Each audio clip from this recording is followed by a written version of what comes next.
In 2023, game developer Vanillaware released this art book in celebration of their 20th anniversary. Good company themed anthologies are so rare because they're either done pointlessly, or even when they're done honestly, they're still really hard to get right and make satisfying, simply because of the nature of the concept. This one is frustrating because the setup, most of the ideas and execution are absolutely outstanding and is just so close to being the best company art anthology I've ever seen. But then there's this one aspect where it drops the ball and just maddeningly spoils the potential for a home run. But to get to that, I'll first need to give you the lay of the land and set up what's so great about the book. So first of all, the ground it tries to cover is relatively manageable. At the time of publishing, Vanilla had really only done 7 pretty small games, so this scope on its own already sets this book up for something that is potentially satisfying and meaningful, unlike most other company books that bite off more than they can chew. Each of the 7 games get their own chapter. The only 2 games that aren't really included are Princess Crown and Fantasy Earth Zero, which I guess aren't technically Vanillaware games, but spiritually they are, so I was really happy to see that they at least have some representation in here.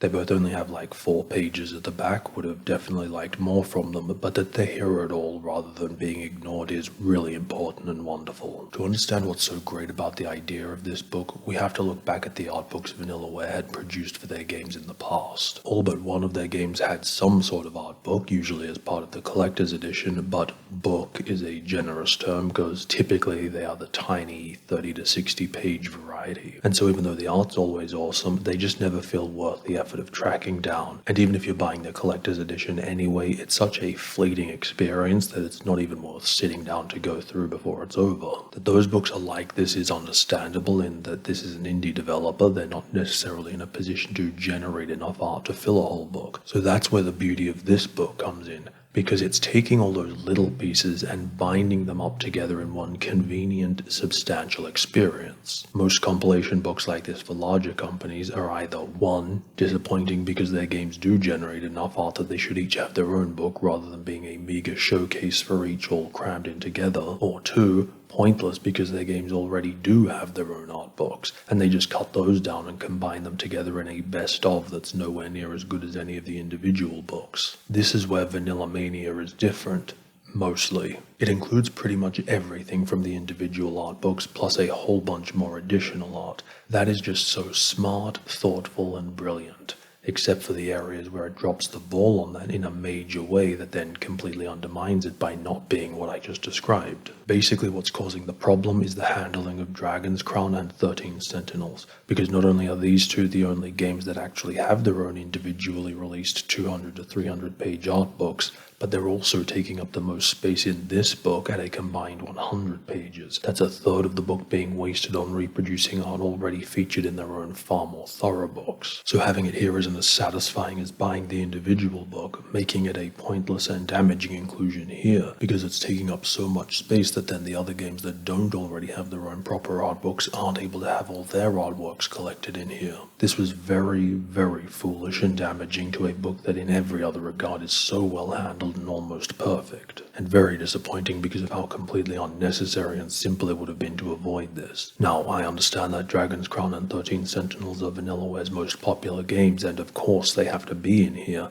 but not to this unnecessarily damaging extent. You know, give them a 10-page section each, include all the new stuff that wasn't in the existing books, and just say, to see more, check out the individual art books. And then you can now use that space to include a lot of the missing stuff from the other games that don't have their own proper art books. Because for all I just said about this book collecting all the smaller art books together, there is stuff for all of them that hasn't been included here that easily could have. To be fair, overall it's really not a whole lot, and otherwise they have done an outstanding job with the amount of content they have included, as well as a really good job with the curation of making sure all the best stuff is here. So for most people, this is definitely good enough, but my problem is that's not a compromise that needed to be resigned to, since it was very, very easy and possible to get all that stuff in here and make it perfect, rather than contributing to the annoyance of multiple books and overlap. Now it just feels like it's adding to the problem it was supposed to be the solution to. And I'm not saying it's bad because this book hasn't included every single sprite, sketch, and background. A lot of that stuff could be superfluous, and I'm very glad they cut the book stronger for that. But there's also genuinely good stuff missing when there's no reason for it to be, and that's weakening the book. So failing that and creating a frustrating problem out of something so simple is an unimpressive and dissatisfying blemish on a book that is otherwise nothing but impressive. But to that point, this one failing aside,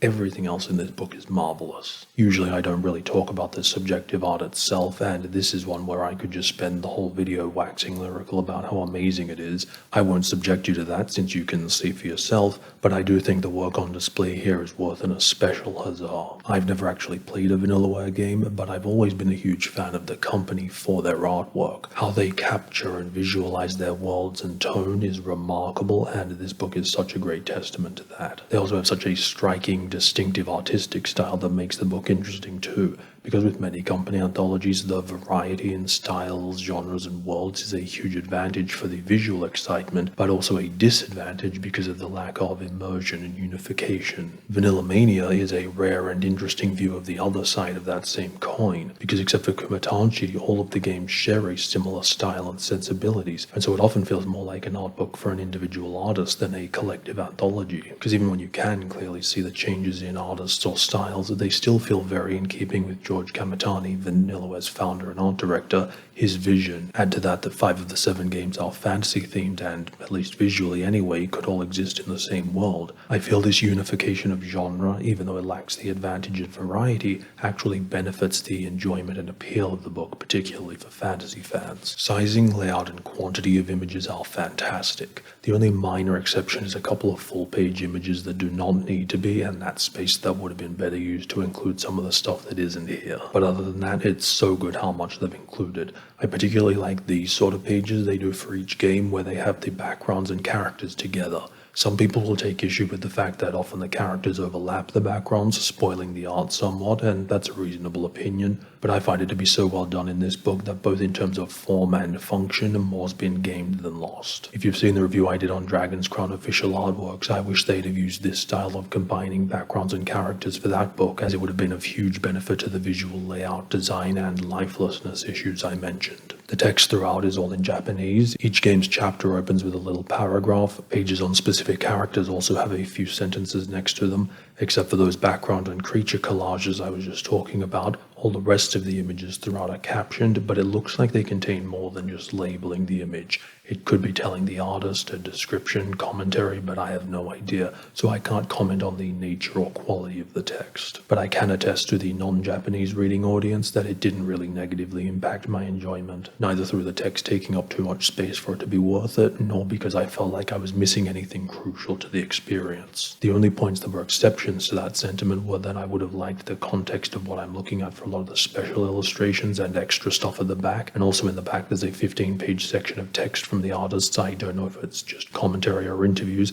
and also a Vanillaware history. As ever, even though I'm disappointed that I personally miss out on that stuff, I'm always much happier and supportive that they didn't do a bilingual edition, because that's even worse. But let's finally get into the specifics of what's included for each game. So first up is Grim Grimoire, and it's a perfect example of what I wanted the book to be. The collector's edition of the game came with a tiny, crappy 30-page art book, whereas in this book, even though the Grim Grimoire chapter is only 35 pages, the pages are like twice the size of that little art book, meaning not only is the art nicer to look at, but you can also get more images per page. So this book not only contains every piece from the collector's edition book, but also includes a bunch of other really good illustrations not featured in that book. The only exception to that is a couple of chibi-style illustrations are missing, but in terms of the extra art for a lot of the games, it's really great. They've included illustrations done for various merchandise, social media, and magazines and such. Next is the 30-page chapter on Odin's Sphere, and now we get an example of where the book is failing to live up to its potential. The Leifthrasia Collector's Edition came with a 60-page art book. There appears to be Japanese and English versions, as well as hardcover and paperback. Not only that, but there's actually 2 very similar, but also different Odin Sphere art books. So it is confusing, and I'm not sure what was released where. I think one was a pre-order bonus, but suffice to say, in my opinion, this one, whether in hardcover or paperback, they're the same, is better than this one. There's a lot of overlap between the two, but the main difference and draw of the dark cover version is that it had more of the illustration pieces. And also I think it was a Japanese only release. So here's where we see the greatness and shame of this book, because on the one hand it clears a lot of that confusion up by bringing a lot of the works from both books together, particularly the illustrations, and then also adding a bunch of stuff not seen in either. Awesome. Except then on the other hand, it also just ends up contributing to that frustration and confusion because it doesn't include everything from those books. In fact, comparing it to the maroon cover book in particular, that book has a significant amount of NPC, item, and environment art not in Vanillaware, which they easily could have been either through less full-page images, adding 20 pages to the book, or cutting down on the sections for the games that already have full dedicated books. Also, the smaller books do have some good little bits of text, mostly lore, but also a little bit of commentary, though I can't be sure how much, if any, is repeated here. Next is 14 pages for Kumatachi. There was a 30-ish page art booklet released. In comparing it to what we have here, again, much the same MO as all of them. 90% overlap between the two, but a few pieces exclusive to each. In terms of what's missing here, a lot of the sketches from the booklet, which I'm actually glad aren't taking up space in here except one page at the back, but a lot of the backgrounds especially are missing and should have been here. Also interesting to note is that there are a couple of final illustrations in here that only appear in rougher, less complete form in the art booklet. Muramasa gets 25 pages and it's the most worthy inclusion here because it has no previous art book of any kind,